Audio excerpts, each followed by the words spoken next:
าษาพี่น้องกับรายการมองละปูนปูจาภาษายองกับรายการมองละปูนละปูนเป็นของหมู่เฮาหากมีเรื่องราวที่น่าสนใจจะบอกกล่าวให้พี่น้องเอาไว้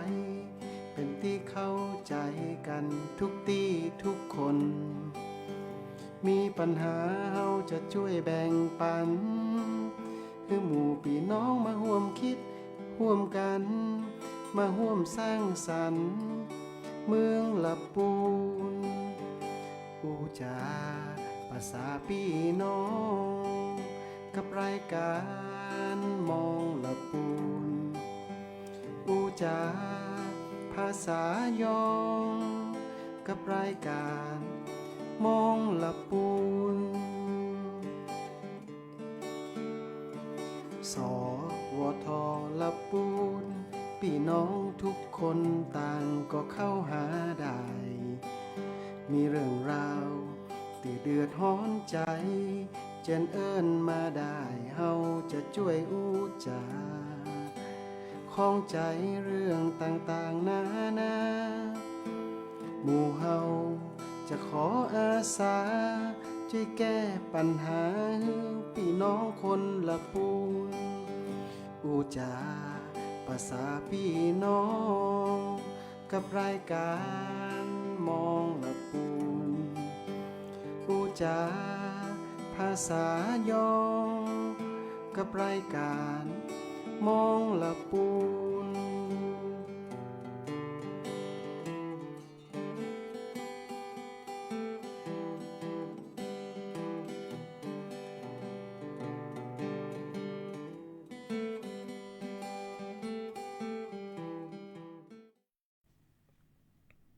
ค่ะสวัสดีค่ะสวัสดีครับสวัสดีค่ะดิฉันวาสนีนัทขว้างชาวเหนือนะคะรองอัยการจังหวัดคุ้มครองสิทธิและช่วยเหลือทางกฎหมายและการบังคับคดีจังหวัดลำพูนค่ะครับผมสมาบัติเกษตรเอี่ยมครับอัยการจังหวัดผู้ช่วยครับสำนักงานอัยการจังหวัดลำพูนครับค่ะวันนี้นะคะขอต้อนรับท่านผู้ฟังผู้ชมทุกท่านนะคะเข้าสู่รายการมองลำพูนนะคะผ่านสายตาของอัยการจังหวัดคุ้มครองสิทธิจังหวัดลำพูนนะคะวันนี้นะคะเราได้รับเกียรตินะคะมีแขกพิเศษนะคะมาร่วมจัดรายการวิทยุกับเรานะคะ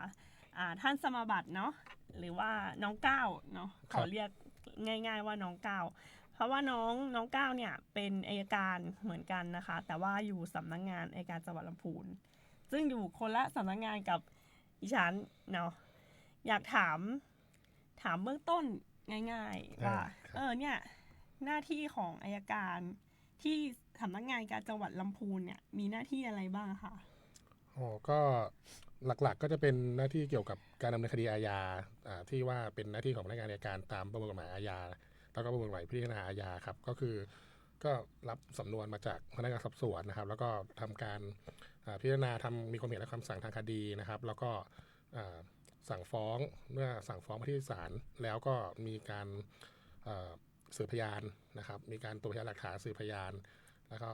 พิพากษากันที่ศาลอย่างเงี้ยครับก็จะมีอันนี้เป็นหน้าที่ปกติอยู่แล้วแต่ว่าจะมีส่วนที่เป็นหน้าที่ของอัยการอีกส่วนหนึ่งก็คือจะเป็นเรื่องการคุ้มครองสิทธิ์ของเยาวชนของเด็กอย่างเงี้ยครับที่จะต้องมีการสอบคำให้การของเยาวชนนะครับที่กฎหมายกำหนดให้พนักงานอัยการต้องมีส่วนร่วมด้วยกับพนักงานสอบสวนแล้วก็นักจิตวิทยาแล้วก็นักสังคมสงเคราะห์อย่างเงี้ยครับก็จะมีในส่วนนี้ด้วยแล้วก็ในส่วนของการให้คำปรึกษาประชาชนทั่วไปอย่างนี้ด้วยนะครับส่วนหนึ่งแต่ส่วนใหญ่การปรึกษาประชาชนก็จะอยู่ทางสคช.ใช่เป็นส่วนใหญ่ครับค่ะก็คือกล่าวโดยสรุปก็คือหน้าที่ของอัยการที่สำนักงานการจังหวัดลำพูนเนี่ยเป็นหน้าที่ในการดำเนินคดีอาญาเนาะก็คือได้รับสำนวนมาจากตำรวจเวลามีคดีสมมติว่ามีคดีลักทรัพย์เนาะผู้เสียหายเนี่ยเขาก็คิดถึงใครไม่ได้แหละเขาก็ต้องไปแจ้งความที่ตำรวจใช่เขาไปแจ้งความที่ตำรวจค่ะตำรวจก็สรุปสำนวนคดีหาพยานหลักฐานใครเป็นคนทำเนาะตำรวจเขาก็จะมีความเห็นทางคดีควรสั่งฟ้องหรือควรสั่งไม่ฟ้องมาที่ อัยการ ครับ เนาะอัยการก็จะเป็นคนที่ดูสำนวนใช่ไหม ครับ เราดูสำนวนดูจากพยานหลักฐานในสำนวนแล้วก็มีความเห็นควรสั่งฟ้องหรือสั่งไม่ฟ้องต่อไป ใช่ครับ อันนี้เป็นหน้าที่หนึ่งของอัยการที่จังหวัดลำพูน ครับ คดีแพ่งนี้ได้ทำไหมคะ คดีแพ่งก็จะเป็นคดีแพ่งที่มีทางทางหน่วยงานของรัฐนะครับ หรือว่าเจ้าหน้าที่รัฐครับที่เป็นถูกฟ้องหรือว่าเจ้าหน้าที่รัฐที่เป็นผู้เสียหายหรือหน่วยงานรัฐเสียหายนะครับ ก็ยกตัวอย่างเช่นกรมทางหลวงเนี่ยครับถ้าเกิดว่ามีประชาชนหรือใครก็ตามผู้ใช้รถใช้ถนนเนี่ยขับรถประมาทแล้วก็ไปชนเสาไฟไปชนป้ายบอกทางอะไรพวกเนี้ยฮะ ค่ะ ก็จะต้องกรมทางหลวงก็จะต้องมีการฟ้องร้องให้กับผู้ที่กระทำความผิดนะครับ มารับโทษมาจ่ายเงินค่าเสียหายเนี่ย ค่ะ ก็จะส่งสำนวนมาที่อัยการเนี่ยนะครับ เพื่อเป็นเหมือนเป็นทนายให้กับหน่วยงานของรัฐนะครับ เพื่อในการที่จะไปเรียกค่าเสียหายจากทางผู้กระทำความผิดตรงนั้นนะครับ ค่ะ หรือว่าที่การประมูลทะเบียนรถยนต์อย่างเงี้ยครับของกรมกรมขนส่ง ขน นะครับ ส่งกรม ครับ การขนส่งทางบกเนาะ ครับถ้าเกิดไปประมูลทะเบียนแล้วเราไม่ชำระเงิน ทะเบียนรถสวย ทะเบียนสวยนะครับไม่ 9999 รวย 1234 เท่านั้น ใช่ครับก็จะมีทุกจังหวัดครับขนส่งแล้วแต่ ค่ะ เนาะก็ถ้าไม่ได้ชำระเงินตามสัญญาที่ ก็คือ บอกเขาไว้ก็ ไปประมูลเนาะ ประมูล ครับ มาสักล้านหนึ่ง แล้วเราก็ไม่จ่ายตังค์ ใช่ ผิดเหรอ ผิดครับผิดก็ต้องเขาก็ต้องเอาส่วนต่างเราชำระไปเท่าไหร่ก็ตามนะครับแล้วเขาก็ต้องมันจะมีส่วนต่างที่เรายังไม่ได้จ่ายอยู่เนี่ย ถ้าเกิด ค่ะ เราไม่จ่ายเขาก็ต้องเอาไปประมูลใหม่ ประมูลใหม่ ประมูลใหม่ และถ้าเขาประมูลใหม่แล้วราคามันต่ำกว่าที่เราประมูลได้ ใช่ก็คือถ้าราคาต่ำกว่าเนี่ยเราต้องรับผิดชอบในส่วน ใน นั้น ส่วน เช่น ต่าง ประมูลใหม่ได้มาแค่ 500,000 อืม นะครับเราก็ต้องชดเชยไอ้ส่วน 500,000 500,000 ที่เหลือที่เราไม่ได้จ่าย อืม ตรงนั้นไปก็คือป้ายก็ไม่ได้ด้วยนะ ค่ะ แล้วก็ยังต้องจ่ายเงิน ไป ด้วย ทำสัญญากับเขาอย่างนั้น ใช่ครับมันไปทำสัญญางั้นก็ถือว่ารัฐเสียหายเพราะว่ารัฐ อ่า ควรจะต้องได้เงิน 1 ล้าน 1 ล้านจากเราตามที่เราประมูลไว้อะไรแบบ ค่ะ นี้ฮะ อันนี้ก็ จะ จะเป็นหน้าที่ของอัยการที่จังหวัดลำพูนเป็นคนฟ้องคดีแทน ใช่ กรมการขนส่งทางบก ใช่ ใน ครั ฐา บ นะทนายความ ใช่ครับ ใช่ไหม เป็นทนายความครับใช่ ค่ะ ครับ ให้หน่วยงานของรัฐ ใช่ค ซึ่ง รับ หน้าที่เนี่ยก็จะแตกต่างกับอัยการคุ้มครองสิทธิ์อย่างที่บอกไปอัยการคุ้มครองสิทธิ์นะคะ ก็มีหน้าที่ในการคุ้มครองสิทธิ์ทางศาลอย่างที่เคยให้ความรู้กับทุกท่านไปแล้วนะคะ ยกตัวอย่างเช่น ตั้งผู้จัดการมรดกเนาะการขอต่อศาลให้คนเป็นคนไร้ความสามารถ หรือคนเสมือนไร้ความสามารถ ตั้งผู้ปกครองนะคะ ตั้งผู้รับบุตรบุญธรรมอย่างนี้ หรือว่าให้คำปรึกษาในด้านกฎหมาย เจรจาไกล่เกลี่ยจัดทำนิติกรรมสัญญาให้กับประชาชน เราจะไม่ได้ฟ้องคดีใคร อัยการที่สคชเนี่ยจะไม่ได้ฟ้องคดีแพ่งหรือคดีอาญาไปดำเนินคดีกับคู่ความเนาะแต่จะเป็นการเรื่องคุ้มครองสิทธิ์ ครับ หน้าที่ก็จะแยกกัน ใช่ครับ อัยการเนี่ยนอกจากมีอัยการของจังหวัดลำพูนแล้วอัยการคุ้มครองสิทธิ์จังหวัดลำพูนแล้วยังมีอัยการเยาวชนอีกนะ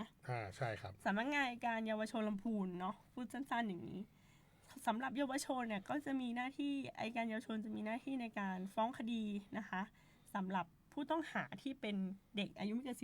18 ใช่ครับ แล้วก็อาจจะมีหน้าที่ในการยื่นคำร้องคุ้มครองสวัสดิภาพเด็กต่อศาลอย่างเงี้ยค่ะเวลาแบบ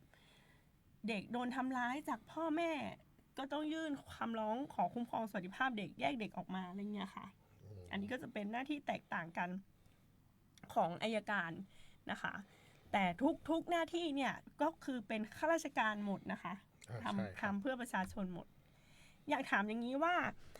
น้องก้าวเนี่ยมาเป็นอัยการที่ลำพูนนี่ก็เกือบปีหนึ่งแล้วเนาะ ใช่ครับ น้องก้าวเนี่ยก็ติดตามการจัดรายการวิทยุมาตลอดวันนี้ก็เลยอยากลองมาจัด ใช่ ให้ ครับ ความรู้ประชาชนสักครั้งหนึ่งเนาะ ครับ อยากถามงี้ว่าคดีอาญาที่เกิดขึ้นในจังหวัดลำพูนเนี่ยที่เยอะๆที่ได้ทำบ่อยๆเนี่ยส่วนใหญ่เป็นคดีประเภทไหนคะ ก็ผมคิดว่าอันนี้น่าจะเหมือนกันในหลาย ๆ จังหวัดนะ ค่ะ ก็คือเป็นคดียาเสพติด คดียาเสพติ ที่ ด ยาเสพ เนาะ ติดนี่เยอะจริง ๆ ครับทุกที่ผมเคยอยู่อย่างผมเคยอยู่ที่จังหวัดแพร่มาจังหวัดเชียงใหม่มาก็จะเป็นอันดับหนึ่งตลอดเลยเรื่องยาเสพติดไม่ว่าจะเป็นเรื่องการเสพการครอบครองหรือก็ตามเขาจะเป็นยาเสพติดอาจจะเยอะที่สุด ยาบ้าอย่างเงี้ยเนาะ ใช่ ส่วนใหญ่ ครับ จะเป็นยาบ้า ใช่เลยครับ แล้วก็นานๆทีจะมีเรื่องคีตามีนยาไอซ์ ใช่ครับแต่ยาเมทแอมเฟตามีนหรือยาบ้าเนี่ยอันดับหนึ่งเลยที่จะ ค่ะ มาตลอด ส่วนคดีอาญาที่ไม่ใช่คดียาเสพติดนะฮะเท่าที่ประสบการณ์ผมที่ผมเจอที่ลำพูนจะเป็นคดีเกี่ยวกับพวกความรุนแรงครับทั้งทำร้ายกันทำร้ายร่างกายหรือว่าพยายามฆ่าหรือคดีฆ่า ซึ่งก็น่าแปลกที่ว่าที่จังหวัดลำพูนเนี่ยคดีที่เป็นพวกพยายามฆ่าอะไรพวกเนี้ยส่วนใหญ่เป็นคนรู้จักกันทั้งนั้นเลย อืม เป็นเพื่อนกันเป็นญาติพี่น้องกัน แต่ว่าอาจจะมีการเสพยาเสพติดหรือว่าเมา อืม เนี่ยครับแล้วก็มีการพูดจาที่ไม่กระทบกระทั่งกันไม่ถูกหูกันก็ใจร้อนครับในมือถือมีดอยู่มีปืนอยู่ก็ทำเลยก็เอามีดแทงกันเลย ส่วนใหญ่ เอาปื มันก็ ยิง จะ เลย แบบขาดสติอย่างเงี้ยเนาะ ใช่ครับ ทำให้เกิดคดีอาญาขึ้นมา อีก ครับ อันหนึงที่เยอะก็คือคดีแบบช่อโกงเนาะ อ่า call center อย่างเงี้ยช่วงนี้มีอยู่ไหมคะ โอ้ช่วงนี้เยอะอยู่เหมือนเดิมเนี่ยฮะทาง call center ก็มีจะเป็นพวกคดีช่อโกงนำเข้าข้อมูลอัน ข้ เป็ อน มู เท็จ ลอันเป็นเท็จ สู่ระบบ ค่ะ คอมพิวเตอร์แล้วก็ที่เป็นกฎหมายใหม่เนาะเป็นพระราชกำหนดเกี่ยวกับเรื่องการเปิดบัญชีให้ผู้อื่นใช้ อืม นะครับที่จะเข้ามาตลอดพฤติการก็เหมือนที่เราทราบในข่าวแหละครับ ก็จะมีการหลอกหลายรูปแบบครับหลอกให้โอนเงินเพื่อซื้อของ ค่ะ อันนี้พวกเป็นซื้อของในปกติเลยแล้วก็พวก โอนเงินไป ให้ตรวจสอบ แบบนั้นครับป เป็น ป ป ง งปปชอย่างงี้นะ ครับ อ่า แล้วก็พวกไอ้โรแมนต์สแคมครับที่ว่าหลอกว่าเป็นฝรั่ง ฝรั่ง เป็นท จะส่ง หาร ของมาให้เป็นแฟนกัน แบบนี้ก็จีบกันบางที เออ เป็นภาษาอังกฤษด้วยโอ้โหภาษาอังกฤษคล่องมาก คดีแบบนี้ก็จะมีแชทเยอะเป็นพิเศษครับไม่ได้แค่คุยกันว่าอย่างนั้นอย่างนี้แล้วก็บอกว่าจะส่งของมาให้จะ แต่ เอาเงิ เรา นมา ต้อง ให้ เสียภาษีให้ก่อนถึงจะได้ของอย่างเงี้ยใช่ไหม ใช่ครับก็จะประมาณเนี้ยที่จะเห็นแพทเทิร์นมันจะคล้ายๆกันเป็นรูปแบบเดิมๆที่เราจะเห็นกันอยู่บ่อยๆแต่ว่าผมว่าประชาชนก็น่าจะเริ่มรู้ขึ้นเยอะแล้วครับ อ่า เพราะว่าผมว่ามันคล้ายๆเดิมอ่ะมันแทบจะ เหมือนเดิม แค่อาจจะเปลี่ยนข้ออ้างหน่อยหรือว่าอย่างที่บอกว่าให้โอนเงินตรวจสอบเนี่ย ค่ะ ก็สพนั้นสพนี้ วนไปส เป็น พ ตำ แม่โจ้สพเมืองลำพูนอะไรก็ว่ากันไป เป็นตำรวจที่นั่นที่นี่ ชล อะไร บุ เงี้ รี ย อะไรเงี้ย มันจะอยู่ส่วนใหญ่อยู่ไกล อืม ๆมันจะทำให้เราเหมือนไป ไป ไป ไม่ ส ได้ พไม่ได้ แล้วก็ให้เราแอดไลน์ไปเพื่อคุยกับเขา ค่ะ อะไรแบบนี้ฮะก็มันก็จะเดิมๆครับตรงนี้ผมว่าประชาชนน่าจะเริ่มรู้แล้วมัน ก็ ก็ อันนี้ก็เตือนพี่น้องประชาชนไว้เนาะ ครับ เวลาแบบมีอะไรอย่างนี้ขึ้นมาอย่าเพิ่งตื่นตกใจใช้สติก่อน แล้วก็อย่าโอนเงินเป็นอันขาดเนาะ ครับ ให้คนที่เราแบบไม่รู้จักหรือว่าคนที่มาหลอกว่าเป็นหน่วยงานรัฐ ซึ่งหน่วยงานรัฐเนี่ยเขาไม่เก็บเงินหรอก ครับแล้วก็ไม่มีการโทรหาประชาชนผ่านช่องทางโทรศัพท์มือถือเนี่ยน้อยมาก น้อยมาก แต่สคชโทรอยู่นะ บางทีต้องบอกประชาชนตรงนี้ด้วยบางทีติดตามพยานเนาะ อ่า ผมมีเรามีคดีอาญาในศาลนี้นะครับ แล้วก็เราจะมีหมายเรียกแหละไปที่ที่ประชาชนที่ต้องเรียกเป็นพยาน ค่ะ เรามีอยู่แล้ว แต่ว่าเราต้องให้เกิดความแน่ใจแล้วก็เป็นการช่วยเตือนกันด้วยว่าเดี๋ยวท่านต้องมาเป็นพยานให้ผมด้วยนะ ค่ะ เราก็จะโทรไป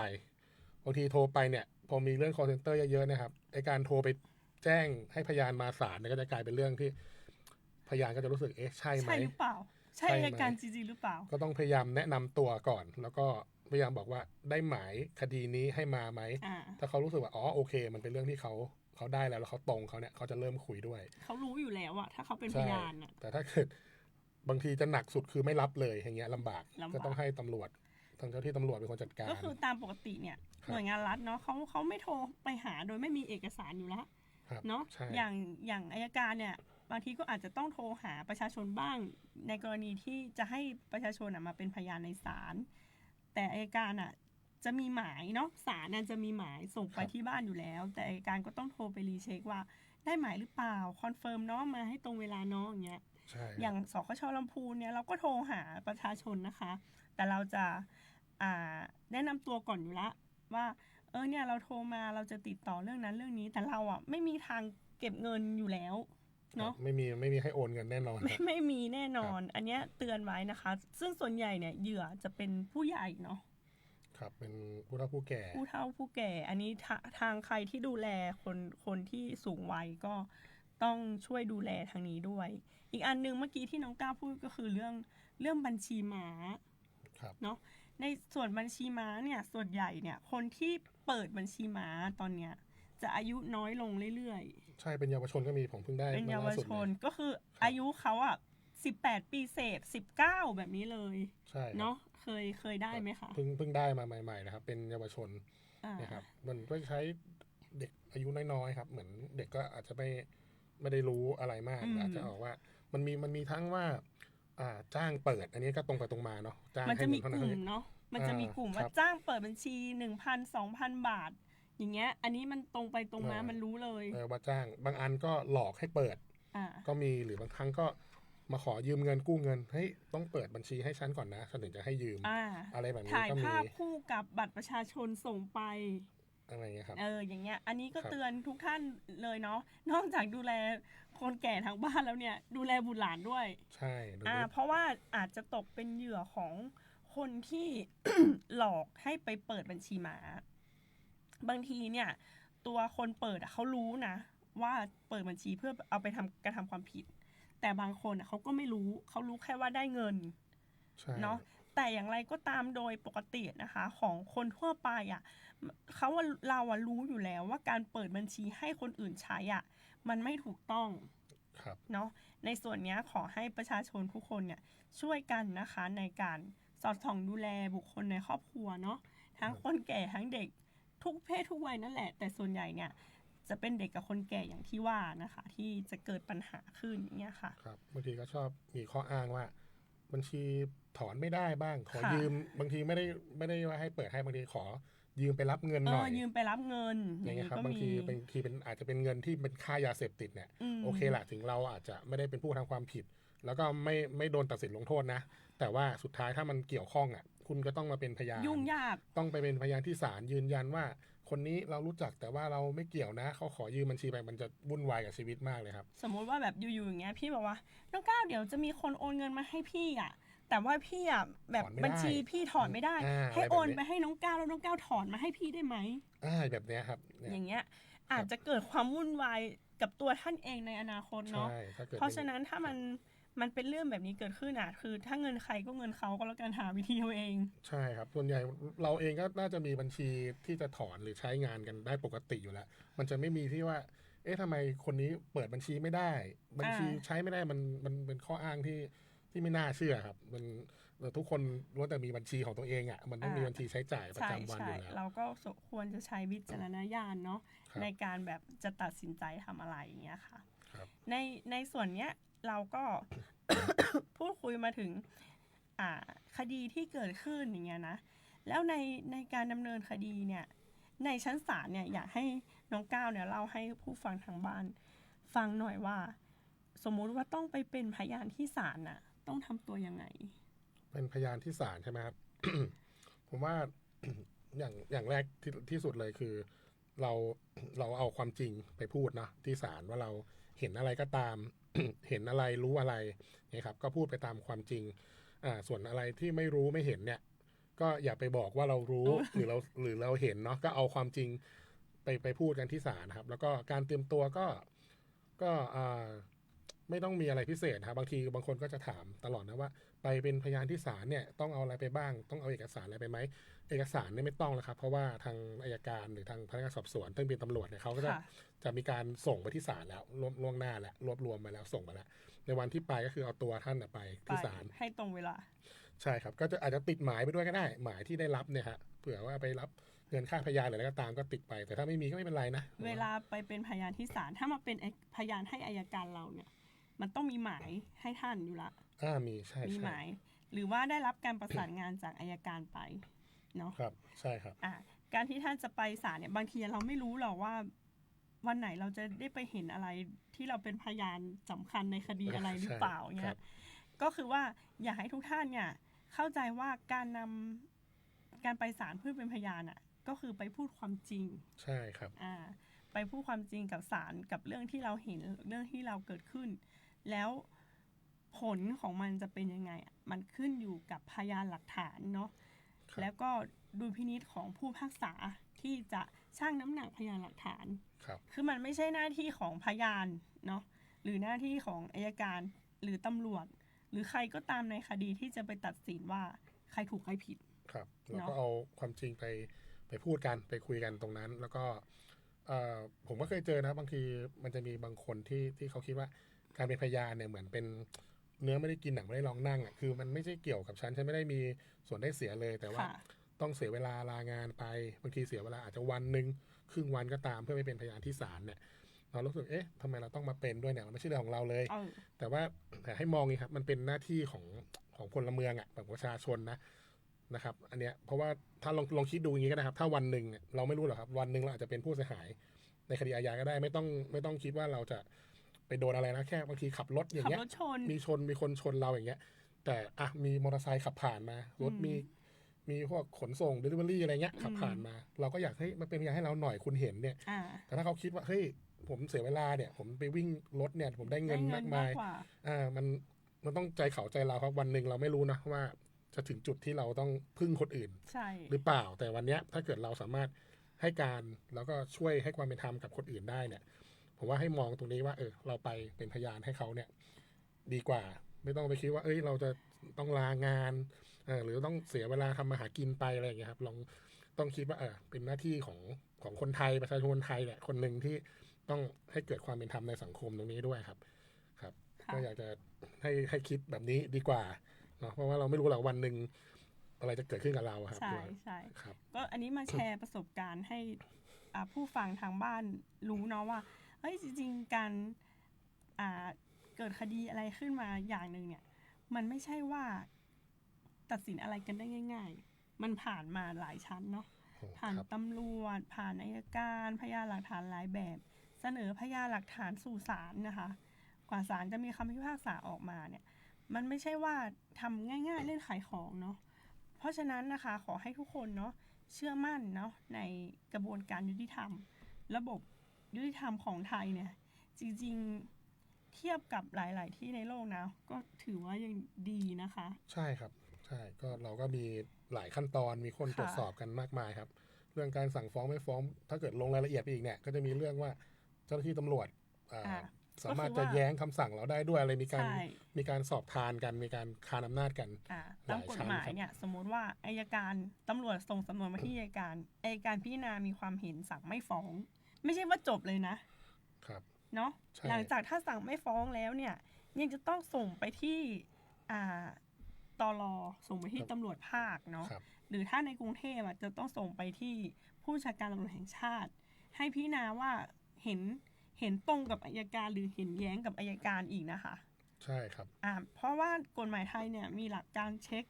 บาลานซ์ ใช่ อย่างนี้อยู่ มันหลายนะเพราะว่าตอนแรกสำนวนเนี่ยมาจากพนักงานสอบสวนซึ่งเป็น ค่ะ ตำรวจเนาะสมมติตำรวจสั่งฟ้องมา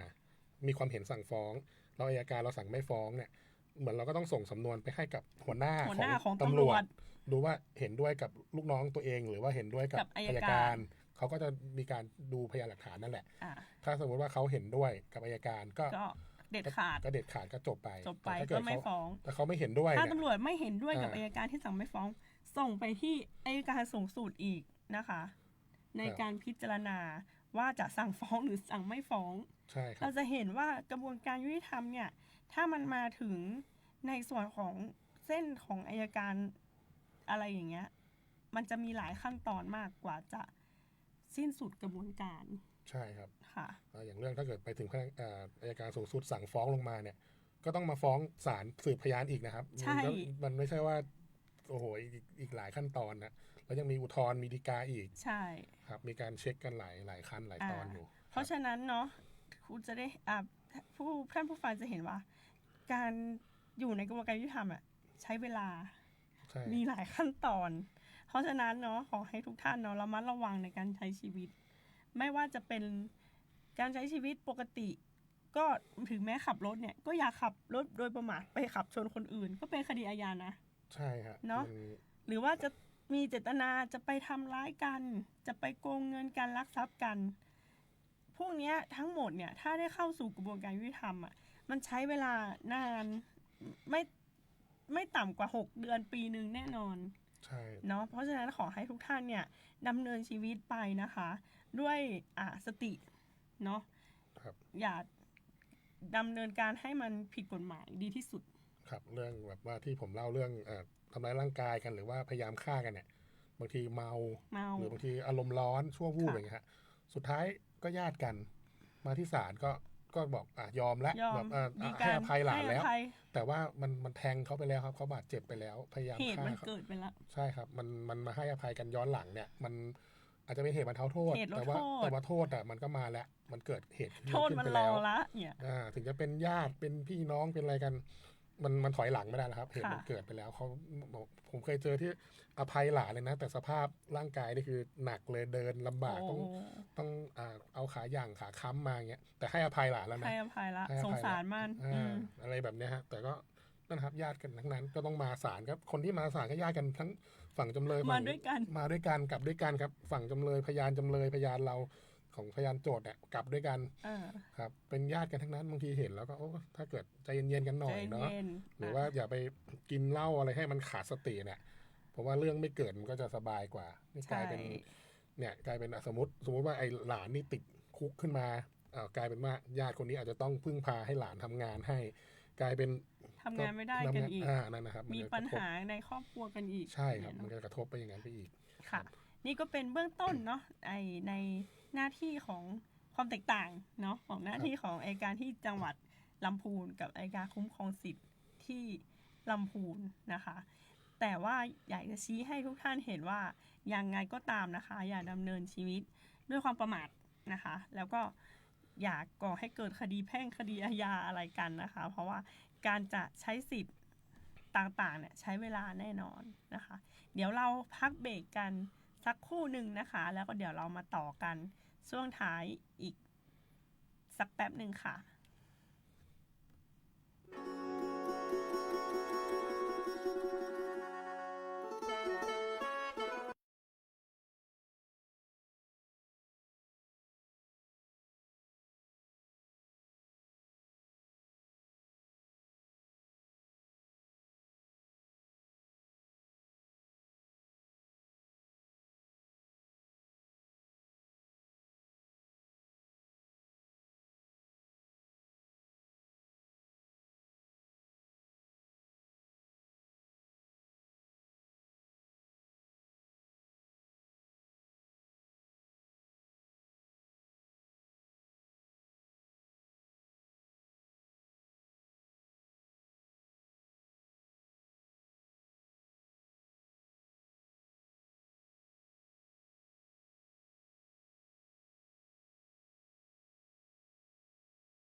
นะคะ จบไปแล้ว1เพลงจากพี่มนต์แคนแก่นคูณนะคะ น้องก้าวรู้จักไหม เพิ่งรู้ เมื่อกี้เลยนะ เคยได้ยินมาบ้างครับ แต่ว่าไม่รู้ชื่อเพลงอะไรชื่อเพลงอะไรครับเนี่ย เพิ่มบนแมนผู้สาวเฮา ค่ะ เดี๋ยวเราพูดคุยกันอีกช่วงหนึ่งนะคะ สั้นๆนะคะ ในท้ายนี้นะคะ อย่างที่บอกเนาะบางทีเนี่ยเราอาจจะเป็นผู้เสียหายในคดีอาญาหรือว่าอาจจะถูกโกงเนาะหรือว่าได้รับความเดือดร้อนถูกเอาเปรียบแต่ว่ายังไม่อยากที่จะดำเนินคดีในชั้นศาลอยากจะพูดคุยกันก่อนกับคู่กรณีของเราไม่อยากจะใช้วิธีรุนแรงไปเนี่ยสามารถนะคะที่จะมาติดต่อที่อัยการได้นะอัยการคุ้มครองสิทธินะคะและช่วยเหลือประชาชนเนาะทางกฎหมายและการบังคับคดีจังหวัดลำพูนได้นะที่ตั้งอยู่ที่สำนักงานอัยการจังหวัดลำพูนที่ตึกสำนักงานอัยการจังหวัดลำพูนเนี่ยจะมีอยู่4สำนักงานนะใช่มีสำนักงานอัยการเนี่ยอยู่4สำนักงานนะคะก็คือสำนักงานอัยการคุ้มครองสิทธิและช่วยเหลือทางกฎหมายและการบังคับคดีจังหวัดลำพูนชื่อเต็มเลยชื่อเต็มแล้วก็2ก็คือสำนักงานอัยการจังหวัดลำพูนนะคะ3ก็คือสำนักงานอัยการคดีเยาวชนและครอบครัวจังหวัดลำพูนแล้วก็สำนักงานอัยการศาลสูงศาลสูงนี่เขาก็ไม่ได้เกี่ยวกับการทำงานคดีหรือว่าพบปะประชาชนหรอกเขามีหน้าที่ตรวจสอบการทำงานของอัยการทั้ง3สำนักงานนี้นะอย่างนี้ดีกว่าถ้าสมมติว่าอยากจะได้รับความช่วยเหลือในส่วนของได้รับความรู้คือบางทีมันมีเรื่องทางกฎหมายเกิดขึ้นไม่รู้จะไปถามใครก็มาถามอัยการคุ้มครองสิทธิ์ได้นะคะเราสามารถให้คำแนะนำกับท่านได้นะคะแล้วท่านก็ไปเลือกจะใช้คำแนะนำแบบไหนที่ท่านต้องการได้เนาะหรือว่ามีปัญหากับเพื่อนข้างบ้านเพื่อนบ้านเลี้ยงไก่เหม็นมากอยากจะช่วยพูดคุยไก่เกลี่ยให้หน่อยสามารถมาร้องที่อัยการคุ้มครองสิทธิ์ได้มาตอนไหนได้บ้างครับก็สำนักงานอัยการคุ้มครองสิทธิ์นะคะจะเปิดวันจันทร์ถึงวันเสาร์จันทร์ถึงเสาร์นะคะกี่โมงก็คือเปิดตั้งแต่ 8:30 ถึง 4:30 วันจันทร์ถึงวันเสาร์ก็มาได้นะคะมีเรื่องอะไรก็มาปรึกษามีอัยการประจำอยู่ในวันเสาร์ด้วย1คนมีนิติกรมีธุรการครบเลยนะคะก็เพราะว่าเราอำนวยความสะดวกให้กับประชาชนบางทีประชาชนทำงานเนาะวันธรรมดาว่างวันเดียววันเสาร์ก็เข้ามาติดต่อได้ค่ะทุกเรื่องจะขอไกลเกลี่ยขอให้ทำนิติกรรมสัญญาขอคำแนะนำทางด้านกฎหมายหรือว่าจะขอให้มาตั้งผู้จัดการมรดกตั้งคนไร้ความสามารถคนเสมือนไร้ความสามารถตั้งผู้ปกครองได้หมดเลยมาปรึกษาก่อนเบื้องต้นได้นะคะครับ ซึ่งในส่วนนี้ก็สำนักงานเรานี่ตั้งอยู่ที่ไหนคะก็ชื่อถนนหน้าวัดพยืนเนาะครับอยู่ข้างๆกับอำเภอเมืองลำพูนที่ว่าการอำเภอเมืองลำพูนใช่ครับที่ว่าการอำเภอเมืองนี่หลังคาสีน้ำเงินของเราหลังคาสีแดงค่ะแต่สำนักงานเรานี่มีคนมาถ่ายบัตรประชาชนเยอะนะคะก็เห็นทางรปภ.ก็ต้องแนะนำว่าไปอีกตึกหนึ่งรปภ.บอกว่าไปที่ว่าการอำเภอข้างๆครับเนี่ยที่สำนักงานอัยการเราไม่ถ่ายบัตรประชาชนให้นะคะไม่ใช่หน้าที่เราเนาะกำลังทำป้ายอยู่จะได้ไม่มีใครมาผิดเข้ามาผิดทำป้ายให้ชัดเจนใหม่ใหญ่ๆเลยว่าเป็นสำนักงานอัยการเนาะก็คือสำนักงานอัยการหลังคาสีแดงมีปัญหาด้านกฎหมายมาปรึกษาก่อนได้ส่วนที่ว่าการอำเภอหลังคาสีน้ำเงินนะคะจะได้ไปให้ถูกที่บางทีมาแจ้งตายก็เลยบอกว่าไปแจ้งตรงนู้นค่ะอัยการไม่รับแจ้งตายมาจาก3แยกถนนใหญ่เนี่ยมันจะมาถึงอัยการก่อนเขาก็เลี้ยวเลยก็บอกว่าลงเลยถ้าไปแจ้งตายไปที่อำเภอถ้าจะตั้งผู้จัดการมรดกมาที่นี่อย่างนี้ค่ะก็คือว่ามาได้ที่สำนักงานเองได้เลยนะคะครับหรือว่าจะโทรศัพท์มาสอบถามเบื้องต้นก่อนก็ได้นะคะแต่ว่าจริงๆแล้วเรื่องกฎหมายเนาะเราอยากจะเจอ ตัวของผู้รับคำปรึกษามากกว่า ใช่เผื่อมีเอกสาร ใช่ มีหลักฐานมีอะไรจะได้ดูกันเห็น จะได้ ชัด พู ๆ ด นะฮะ คุยรายละเอียด แต่ว่าถ้าอยากคุยเบื้องต้นโทรมาก่อนก็ได้นะคะ ที่เบอร์โทรศัพท์ 053-560-752 053-560-752 นะคะ แล้วก็ต่อ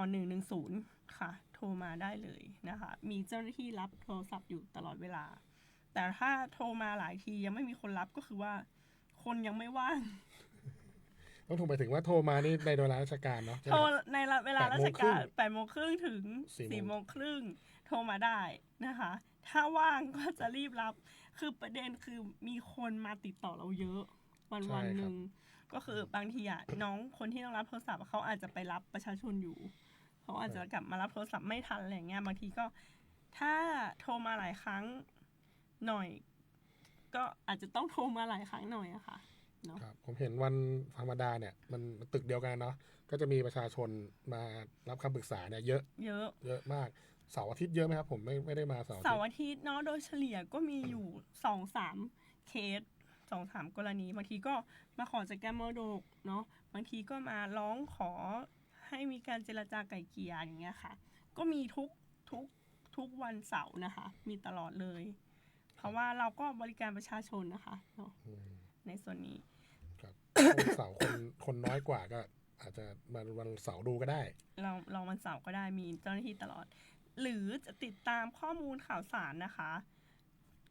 แชท Facebook มาหาเราก็ได้ เรามี Facebook นะคะ ของการคุ้มครองสิทธิ์เนี่ยนะ ใช่เซิร์ชคำว่าสคชจจุดลำพูนได้เลยนะคะ ก็จะขึ้นข่าวสารการช่องทางการติดต่อของสำนักงานการคุ้มครองสิทธิลำพูนให้ทุกท่านทราบได้เลย ครับนอกจาก Facebook มีอะไรอีกไหมฮะ ก็มีอีเมลนะคะ อีเมล ยาวเลย มีอีเมลนะคะ จะเป็นลำพูน LAMPHUN นะคะ ขีด law8 นะคะ LAW ยาวจริง AID at ago.go.th โอ้ยาว ไปเข้า Facebook ค่ะ TikTok อะไรอย่างงี้นะครับ TikTok TikTok มีของท่านหัวหน้าพลพัฒน์นะคะ อ๋อของสำนักงานยังไม่มี ของสำนักงานก็ยังไม่มีเป็นทางการ อ๋อ แต่ติดต่อท่านหัวหน้าได้นะคะ TikTok ก็คือไปเซิร์ชว่า ตู้กฎหมายสามัญประจำบ้าน อ๋อทางนี้ก็ได้เหมือนกันใช่ไหม ได้ อืม ก็คือติดต่อได้หมดทุกช่องทางอะค่ะ เพราะว่าปัญหาของพี่น้องประชาชนรอไม่ได้ จริงครับจริง ครับ รอไม่ได้บางทีมันมีปัญหามันร้อนใจเนาะ ใช่ครับใช่ อืม บางทีเป็นผู้เสียหายเนี่ยเราอธิบายเขาเนาะเดี๋ยวคดีเดี๋ยวจัดการให้จากไปศาลไปเนี่ยแต่นอนไม่หลับครับกินไม่ได้นอนไม่หลับบางทีก็น่าเห็นใจครับตรงนี้ ค่ะ สามารถมาพูดคุยคือบางทีอะบางคนอะไม่ได้มาขอรับคำปรึกษาเลยนะ เล่าให้ฟัง อยากพูดให้ฟังเฉย เล่าให้ฟัง ๆ เล่าให้ฟังอยากพูดเฉยๆพูดให้ฟังเป็นชั่วโมงก็มีนะคะ ก็ลองมาพูดคุยสอบถามก่อนได้นะคะ น้องก้าวนี้อยู่สำนักงานอัยการจังหวัดลำพูนเนาะมีอัยการเนี่ยเราสามารถย้ายเปลี่ยนสำนักงานกันได้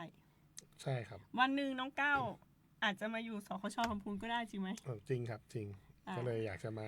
ดูว่าพี่จะทำงานกันยังไงด้วยฮะ ค่ะ ครับ วันนี้น้องเขาก็มาเขาเรียกว่าอะไร สังเกตการณ์ ครับ เนาะสังเกตการณ์ในการทำงานของอัยการคุ้มครองสิทธิ์เนาะเนี่ยนอกจากอย่างที่ว่าคุ้มครองสิทธิทางกฎหมายจะทำนิติกรรมสัญญาให้ประชาชนไกล่เกลี่ยข้อพิพาทแล้วเนี่ยการมาจัดรายการวิทยุเนาะก็เป็นส่วนหนึ่งของภารกิจนะคะของอัยการด้วย ครับ ก็คือการเผยแพร่ความรู้ทางกฎหมายให้กับประชาชน ใช่เป็นการให้ความรู้นะเพราะว่าปกติก็มีการออกก็เรียกอะไรเหมือนรถโชว์ไหมค ร รับ ถโชว์ให้ความรู้ตลอด ครับ นะคะ ชาวบ้านอย่างเงี้ยค่ะ ซึ่งบางทีเรามันไม่มีเรื่องมีราวอะไรกับเรา เราก็ไปฟังความรู้เฉยๆอันนี้มันก็เป็นเรื่องหนึ่ง แต่ถ้ามันมีเรื่องมีคดีขึ้นมาเนี่ย สิ่งที่ประชาชนอยากรู้คือ มันมีกระบวนการยังไง ใช่ วันนี้ก็เลยให้น้องก้าวเนี่ยมาพูดคุยถึงกระบวนการนะคะในคดีอาญาเมื่อกี้อย่างที่พูดให้ฟังจากตำรวจมาถึงอัยการพิจารณาแล้วเสนอศาลหรืออัยการสั่งไม่ฟ้องต้องไปหาตำรวจใหม่ เป็นผู้บัญชาการตำรวจเป็นผู้บัญชาการตำรวจเห็นด้วยกับอัยการที่ไม่ฟ้องคดีก็จบถ้าไม่เห็นด้วยก็ไปที่ท่านอัยการสูงสุดพิจารณาใหม่ว่าจะให้ฟ้องหรือไม่ฟ้องคือทุกอย่างอย่างที่บอกมันมีกระบวนการตามกฎหมายอันนี้เราทำตามกฎหมายหมดเลยนะใช่ครับมันมีขั้นตอน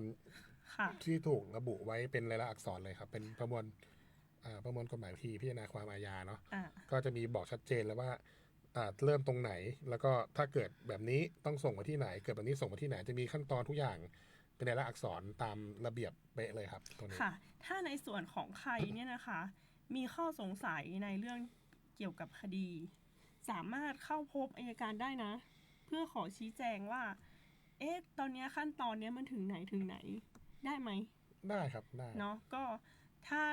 ถ้ามีข้อสงสัยเนี่ยขอติดต่อขอชี้แจงจากอัยการเพื่อพูดคุยทำความเข้าใจในส่วนนี้ได้เหมือนกันเนาะครับค่ะเราสามารถให้ความเป็นธรรมกับทุกท่านได้นะคะเพราะว่าเราอัยการเนี่ยเป็นข้าราชการที่ดำเนินงานภายใต้อำนาจของกฎหมายที่กฎหมายกำหนดไว้ให้เนาะใช่ครับเราไม่มีอำนาจทำอย่างอื่นนอกจากที่กฎหมายกำหนดใช่ครับแต่บางทีเนี่ยประชาชนอาจจะไม่ทราบว่า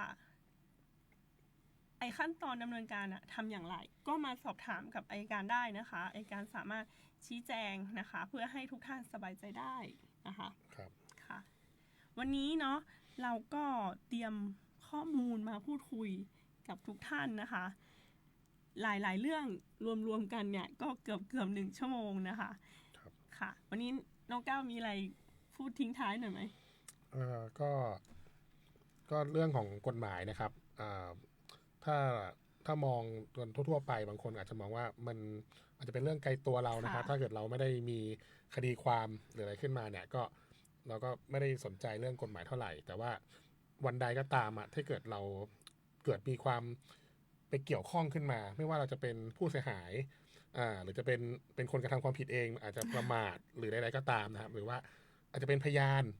เป็นคนรู้เห็นเหตุการณ์อะไรแบบนี้ฮะบางทีไม่มีเรื่องอะไรเราไปขอใช้สิทธิทางศาลไปเป็นผู้จัด